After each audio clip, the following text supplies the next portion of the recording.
ụmụnne daalụ nke ka unu mee. Taa mma akọlụ unu kọntrị ndị dị ezigbote rich nya fadi loaded, nya bụ ịchọ ịgaba ebe ahụ. Chetakwanụ taa ndị England fa na-eme coronation king, a na-ekpubi okpu. Ihe meenụ bụ na ihe afụ ọtụtụ ndị be anyị ebe ahụ, mana ọ bụkwala ihe ndị Igbo ịma mfụfa. Ọ bụrụ ihe a ga-eje ka ndị Igbo wee nweta ihe dị mma ịma mfụfa, mana ihe afụ ọtụtụ ndị Igbo ebe ahụ. Chee na aka ghọrọ ka nkọọlụ unu kọntrị ndị dị na Europe ikwesịrị ịga ebe ahụ fana ọfụma, at least good fada ata aja. Ndewonu ndị be anyị, ekenekwa m unu ọzọ.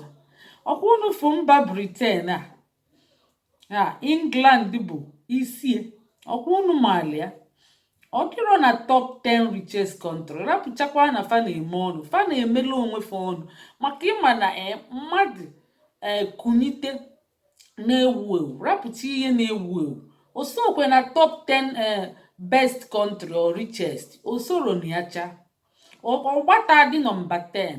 Rapụcha maka English afa na-asụ country niile na-abịazi, maka ịma ihe eji abịakarịrị ya maka na fa na-asụ oyibo. Maka ọtụtụ ndị obodo ndị ọzọ fada asụ oyibo, maka fa colonize many countries,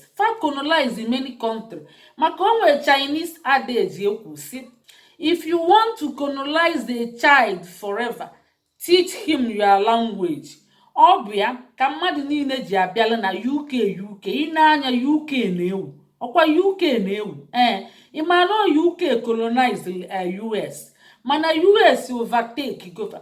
Ọ bụrụ na ị mụrụ nwa gị nwee ike ịka gị, ọ bụ ihe mmadụ niile na-ekpe n'ekpere. UK mụrụ ụmụaka, US fa colonize ya, onye independent from UK, mana kịta US nọkwa mma karịa UK.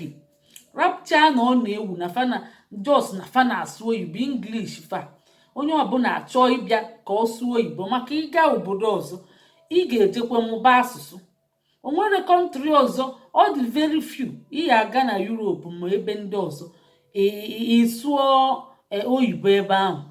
Many countries na-asụ befa na-emekwa ọfụma. Ya ka m ji asụ unu jisi ike sụbaba unu ma ọfụma mezie ebe unu ka ọ dịla unu na mma. Maka gịnị? Ọtụtụ ndị na-asụ befa Chinese fa na-eme ọfụma, fada asụkwa ofu mkpụrụ bekee. Germany fa na-eme ọfụma, fada asụ mkpụrụ bekee. Chee ka m gosi unu nya kọntrị na-eme ọfụma, nya dị rich, nya bụ GDP fa kara aka, nya bụ the wealthiest. UK esoro ya, ọchịta dị aja, ọgba dị nọmba 10 nkịtị. Nya bụ unu na-etikwa UK ọmụlụ ebe ọzọ dị gị mma, ịgaba ebe ahụ inweta visa. N'ọsọ ịdịrị dị ịmụ asụsụ ka ị na-amụ asụsụ ndị ọzọ, mụkwa asụsụ gị na ọ dị mkpa. Maka ịmụrụ asụsụ gị, nwanne m, ikpochapụgo agbụrụ gị abụgolu ihe echefuru echefu. Ya bụ anyị ga na-amụkwa Igbo. Kpọta nwa gị n'Igbo class word ka ịma na Igbo ezigbo onye Igbo, na ị na-achọ ọdịmma ndị Igbo. Sụbalụ nwa gị asụsụ gị, ya mụtazie oyibo ebe o si na-emụta ya n'ụlọ akwụkwọ ka ọ ga-amụta ya bụ nọmba 1. Ka anyị duru unu gaa ka unu fụ kọntrị ndị chitara aja kpotere aja na mba Europe. Maka ị na-akwado ịnụ ebe ahụ, ịma na okpotekwala aja. Kọntrị mbụ bụ the wealthiest bụ Luxembourg bụ ebe ọtụtụ ndị na-abịa na bankcha ego.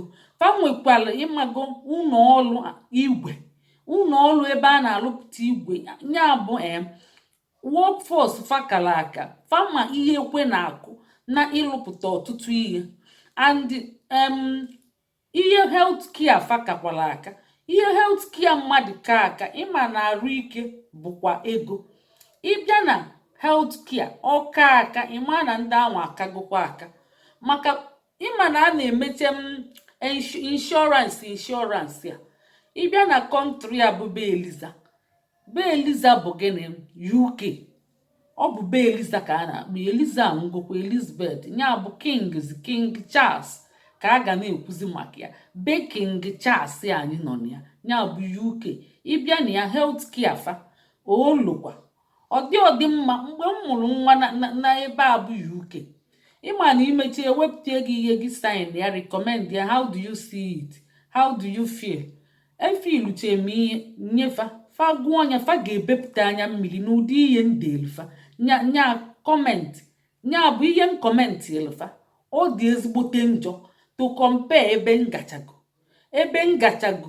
agago m Spain, gaa France, gaa Germany, gaa Italy. Healthcare fa ka nke UK mma.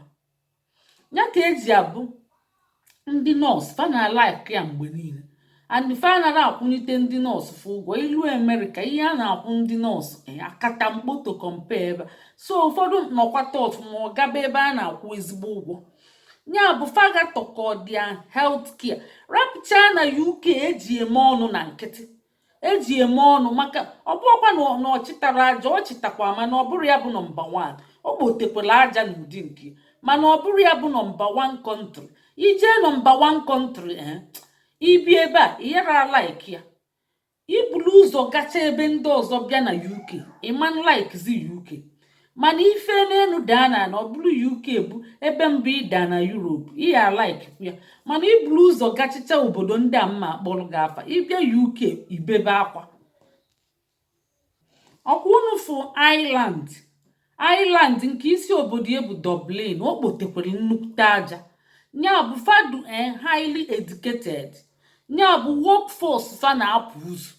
Nya bụ inweta visa Ireland inwetara ezigbo obodo. Ịghara asị na inwetara ezigbo obodo, fa na-asọvive kọmpini dị ebe ahụ bụ aja. Fa na-emepụta ọtụtụ ihe dị iche iche. Healthcare fa kakwara aka. Ọ bụzi social welfare fa akwụọ gị social ma ọ na-arụ adịrọgụ ma ọ na ịmụrụ nwa ma ọ na ide eje ọrụ, ego a ga-akwụ gị ọ bụ akatamkpo. Ọ bụ ya ka o ji solu na ndị kara aka. Ireland isi obodo ya bụ gịnị? Dublin. Ọ bụzi Switzerland, wow, ọ bụkwa ndị ọma. Ọ bụ otekwere aja na ndị ama ama. Ọ bụkwa bank ka ndị mmadụ na-eji abanki ebe ahụ. Ekọnọmi fa bụkwa gịnị? Tachi. Fa nwekwere ọtụtụ ndị nya na-alụpụta ihe dị iche iche. Nya bụ fa nwere nnukwute ndị skill workers na Switzerland. And gịnị? Healthcare fa bụ dachi. Healthcare fa bụ dachi. Ije ụlọ ọgwụ ị ga-atụ ute, ị ga-asị na ị chọrọ ka ị na maka ama m mgbe m nọ na Dutchland, Germany bụ Dutch, Netherland bụ Dutch, Holland bụ Dutch. Mgbe m nọ na Dutchland, ụmụaka m mụrụ na Dutchland, iruo ụlọ ọgwụ ị ga-asị ka ị ghara ịna ike esi ga-ete ndị gị ka king. A ga-enye gị flat ka a ga-enye gị, dọbachala gị TV, nri ụtụtụ, ehihie, abalị. Nya abụọ pad achịlị pad awụjuolu gị ma panti use and throw away. Ịmara ikpo onye ikpo onye si n'ọgwụgwọ akpote ọzọ. Mgbe m bịazi UK, mgbe m mụziri nwa, kedu ebe m nọ? Na kubikụ.